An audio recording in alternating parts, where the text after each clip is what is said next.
Allez, toute autre chose. À présent, une parenthèse musicale qui va nous faire du bien avec le quatuor, les Capsberg Girls. Elles remettent au goût du jour la musique et le chant traditionnel des XVIIe et XVIIIe siècles. Et elles sont les invitées de notre une francophone.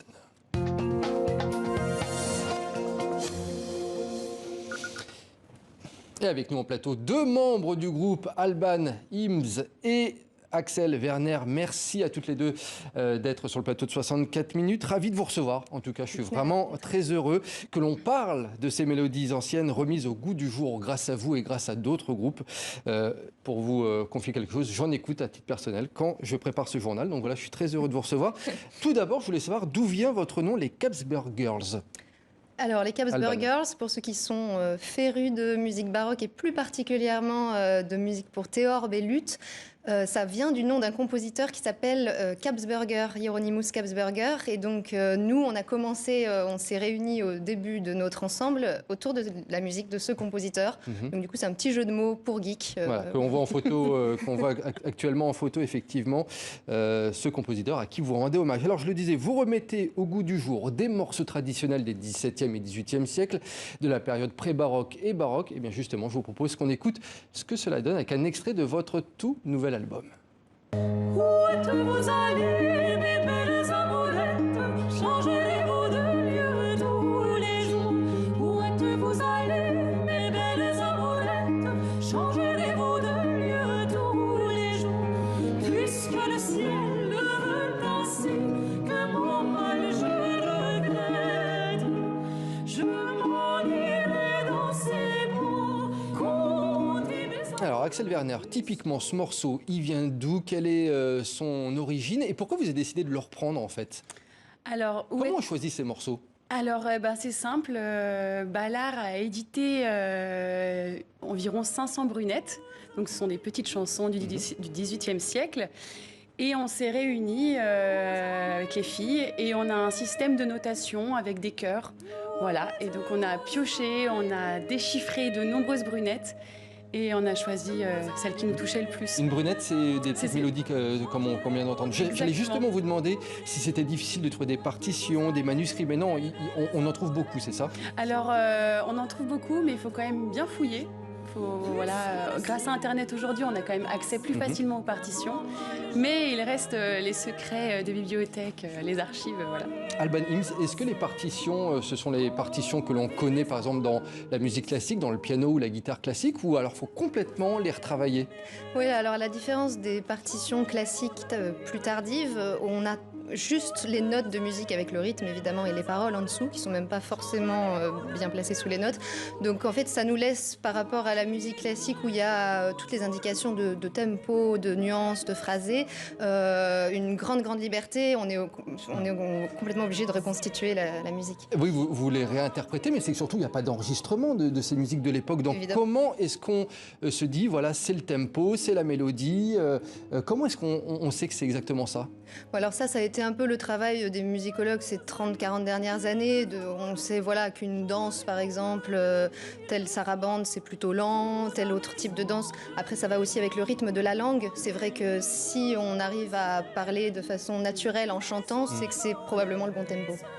Est-ce que ces morceaux, ils ont quand même quelque chose de très contemporain ou pas? Ah oui.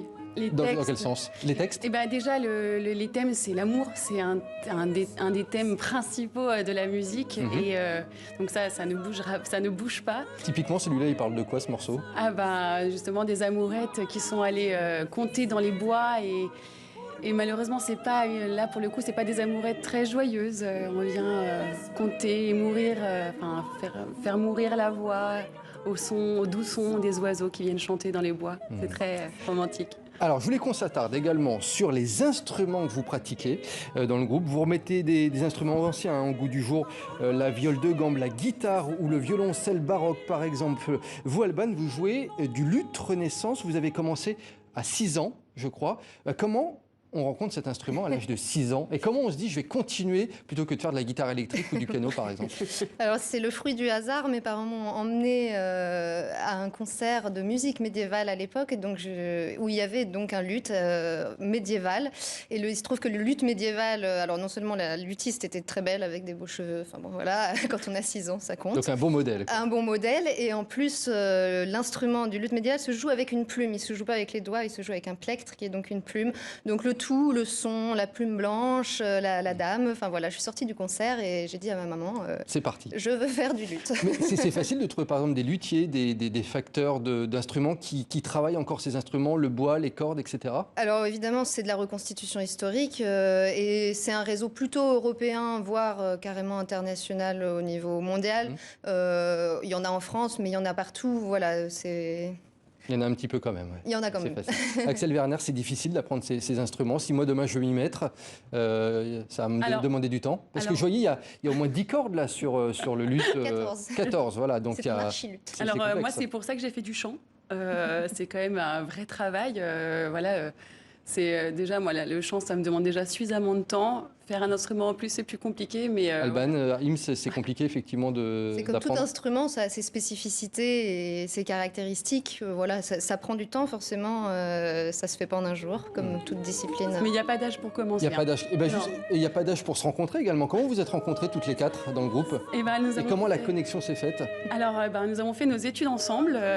On n'était pas dans les mêmes années, mais au Conservatoire national supérieur de Lyon, on joue pour les licences et les masters des autres. D'accord. Et en fait, Alban passait sa licence et il nous a demandé de venir jouer 2 chansons de Kapsberger. Et là, ça a été le coup de foudre. Coup de foudre musical. Ah oui. J'ai une dernière question pour toutes les deux. Comment vous expliquez le succès actuel de la renaissance de ces musiques traditionnelles? Il y a des chaînes YouTube qui cartonnent actuellement, qui font des milliers de vues. Comment est-ce qu'on peut l'expliquer, ce succès de ces musiques anciennes? C'est des musiques qui font du bien, qui sont très modernes de par leur écriture, de par leur texte. Donc on se sent pas si loin. Et puis les instruments sont beaux. On orne la musique aussi. Voilà, c'est tout un monde en soi. Donc je pense que c'est ça qui plaît. Alban Ims, en 10 secondes, c'est ça. Voilà, c'est- les sonorités offrent beaucoup de rêves et d'imaginaire. Donc c'est voilà. C'est très agréable à écouter, en tout cas, comme votre dernier album qui s'appelle Vous avez dit Brunette. Merci en tout cas à toutes les deux, Alban Ims et Axel Werner du groupe Kapsberg Girls, d'être venus sur notre plateau. Et puis moi j'ai hâte de vous voir en concert. Je crois que vous donnez des dates régulièrement un peu partout en France. Et bien je viendrai vous voir avec grand plaisir. Merci à toutes les deux. Merci à vous. beaucoup.